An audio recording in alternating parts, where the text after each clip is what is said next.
আসসালামু আলাইকুম রহমতুল্লাহ। হাজির হলাম আরও নতুন একটি ভিডিও নিয়ে। আজকের আলোচ্য বিষয় এসএসসি পরীক্ষার রেজাল্ট 2025 পুনঃনিরীক্ষণের আবেদন কার্যক্রম, অর্থাৎ কিভাবে আপনারা ঘরে বসেই শুধুমাত্র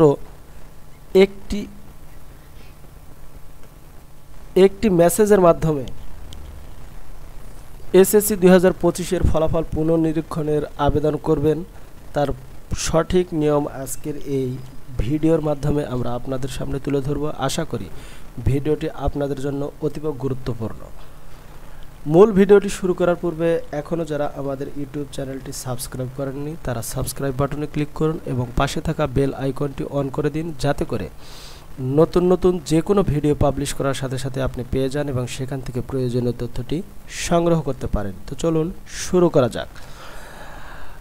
আলহামদুলিল্লাহ, 2025 সালের এসএসসি পরীক্ষার রেজাল্ট গতকাল 10 জুলাই 2025 তারিখ দুপুর 2টায় প্রকাশ করা হয়, যেখানে সারা বাংলাদেশের 11টি শিক্ষা বোর্ডের সকল পরীক্ষার্থীগণ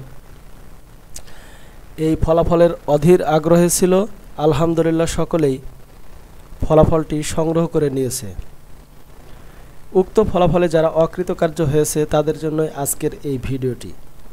মূলত এইখানে কিভাবে আপনি আপনার কাঙ্ক্ষিত বোর্ডের অধীনে যে বিষয়গুলোতে আপনি ফলাফল পুনঃনিরীক্ষণের জন্য আবেদন কার্যক্রম সম্পন্ন করবেন তার পুঙ্খানুপুঙ্খ নিয়ম এখানে জানতে পারবেন। আপনি যে বিষয়ে নম্বর কম পেয়েছেন চাইলে সে বিষয়েও ফলাফল পুনঃনিরীক্ষণের জন্য আবেদন করতে পারবেন। এর পাশাপাশি যে বিষয়টিতে আপনি ফেল করেছেন সেটা এক বা একাধিক বিষয় হতে পারে, আপনারা কিভাবে এই কার্যক্রমটি সম্পন্ন করবেন তা খুব সহজেই জেনে নিতে পারবেন। প্রথমেই এর জন্য আপনার মোবাইলে 2 টাকা 50 পয়সা কিন্তু কেটে নেওয়া হবে। আর অবশ্যই এই কার্যক্রমটি সম্পন্ন করতে হলে আপনাকে টেলিটক প্রিপেড সিম থাকতে হবে, অথবা যে কারো একটি টেলিটক প্রিপেড সিমের মাধ্যমে একাধিক আবেদন কার্যক্রম কিন্তু আপনারা সম্পাদন করতে পারবেন। আর এই কার্যক্রমটি সম্পন্ন করতে অবশ্যই 2টি এসএমএসের জন্য 2 টাকা 50 পয়সা করে কাটবে এবং প্রতিটি বিষয়ের জন্য, অর্থাৎ প্রতিটি বিষয়ের জন্য আপনাকে 150 টাকা কিন্তু চার্জ প্রযোজ্য হবে। অর্থাৎ টেলিটক প্রিপেড সিমে কিন্তু 150 টাকা হিসাবে আপনার যতটি বিষয় তত টাকা কিন্তু লোড করতে হবে। এবারে চলুন কিভাবে এই কার্যক্রমটি সম্পন্ন করবেন। যে কোনো মোবাইলের মেসেজ অপশানে গিয়ে আপনাকে টাইপ করতে হবে RSC, এরপরে স্পেস দিবেন আপনার বোর্ডের প্রথম 3 অক্ষর, যেমন ঢাকার ক্ষেত্রে DHA, রাজশাহীর ক্ষেত্রে RAJ।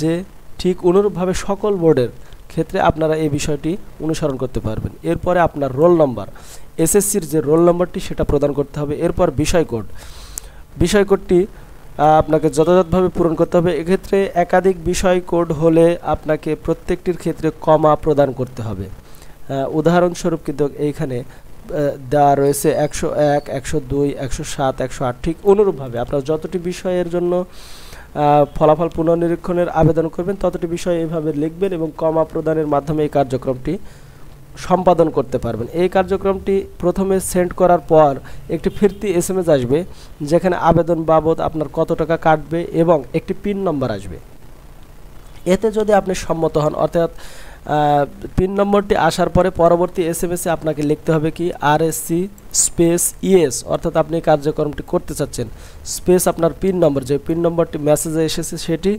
এরপরে আপনার কন্ট্রাক্ট নম্বর কি নম্বরটি, এটি কিন্তু আপনার পার্সোনাল মোবাইল নাম্বার, যে কোনো নাম্বার আপনি এখানে ইউজ করতে পারবেন। অর্থাৎ আপনি একটি টেলিটক প্রিপেড সিমের মাধ্যমে যদি একাধিক ছাত্রের আবেদন করতে চান তাহলে তাদের পার্সোনাল যে মোবাইল নাম্বার সেটা কিন্তু এই ক্ষেত্রে ব্যবহার করবেন।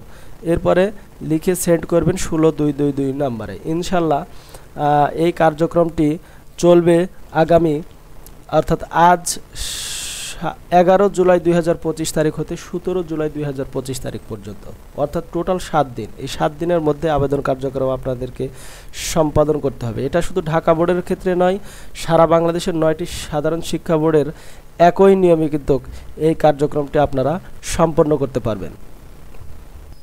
এবারে আসুন কিভাবে আপনারা বাংলাদেশ কারিগরি শিক্ষা বোর্ডের অধীনে ভোকেশনাল পরীক্ষার জন্য ফলাফলের পুনঃনিরীক্ষণ আবেদন কার্যক্রমটি সম্পাদন করবেন। এর জন্য নিয়মগুলো একই, শুধুমাত্র একটি সিস্টেম আপনাদেরকে বা একটি লেখা আপনাদেরকে চেঞ্জ করতে হবে। তা হলো মোবাইলের মেসেজ অপশানে গিয়ে RSC স্পেস ঢাকা বোর্ড না লিখে এখানে আপনাদেরকে লিখতে হবে, মানে ভোকেশনালের ক্ষেত্রে TEC, এরপরে আপনার রোল নম্বর, এরপরে আপনার বিষয় কোড।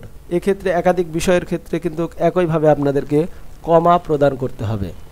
অনুরূপভাবে 9টি সাধারণ শিক্ষা বোর্ডের জন্য প্রতিটি পত্রের জন্য 150 টাকা ফি রয়েছে। এক্ষেত্রেও 150 টাকা আপনাদেরকে প্রদান করতে হবে। অবশ্যই টেলিটক প্রিপেড সিমের মাধ্যমে এই কার্যক্রমটি আপনাদেরকে সম্পাদন করতে হবে। পরীক্ষার ফলাফল পুনঃনিরীক্ষণের সময়সূচি কিন্তু একই, অর্থাৎ আজ 11 জুলাই 2025 হতে 17 জুলাই 2025 তারিখ পর্যন্ত। এরপরে রয়েছে বাংলাদেশ মাদ্রাসা শিক্ষা বোর্ডের অধীনে কিভাবে আপনারা উত্তরপত্র পুনঃনিরীক্ষণের আবেদন কার্যক্রমটি সম্পন্ন করবেন। একই সময়সূচি উল্লেখপূর্বক বিজ্ঞপ্তি প্রকাশ করেছে বাংলাদেশ মাদ্রাসা শিক্ষা বোর্ড। এইখানেও আপনাদের শুধুমাত্র মেসেজ অপশানে গিয়ে RSC স্পেস, এইখানে আমরা যেমন অন্যান্য সাধারণ শিক্ষা বোর্ডের প্রথম 3 অক্ষর দিয়েছিলাম, এখানে মাদ্রাসা শিক্ষা বোর্ডের প্রথম যে 3 অক্ষর অর্থাৎ MAD, এরপরে স্পেস আপনার roll number space subject code. এক্ষেত্রে একাধিক হলে কমা প্রদান করে 1622 নাম্বারেই কিন্তু প্রদান করতে হবে। এটিও টেলিটক প্রিপেড সিমের মাধ্যমে কার্যক্রমটি সম্পন্ন করতে পারবেন। এরপরে ফিরতি SMS এ আপনাকে RSC স্পেস ইয়েস লিখে পিন নাম্বার এবং আপনার কন্ট্যাক্ট নম্বর প্রদান করতে হবে। প্রতিটি বিষয়ের জন্য অবশ্যই 150 টাকা আবেদন ফি প্রদান করতে হবে এবং একটি বিষয়ের অর্থাৎ উভয় পত্রের জন্য 300 টাকা আবেদন ফি কিন্তু আপনাদেরকে প্রদান করতে হবে।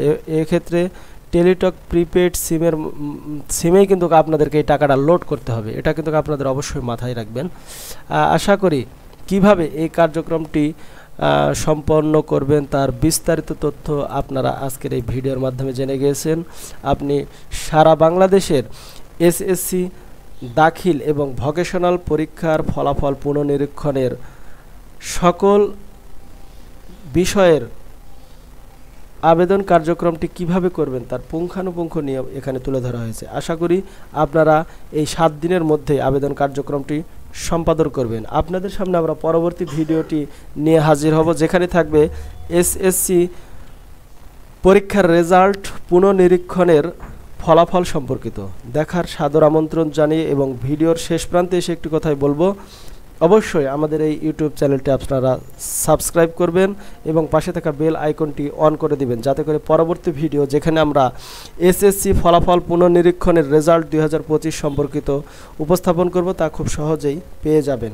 ভালো থাকবেন, সুস্থ থাকবেন। আসসালামু আলাইকুম ওয়া রাহমাতুল্লাহি ওয়া বারাকাতুহু।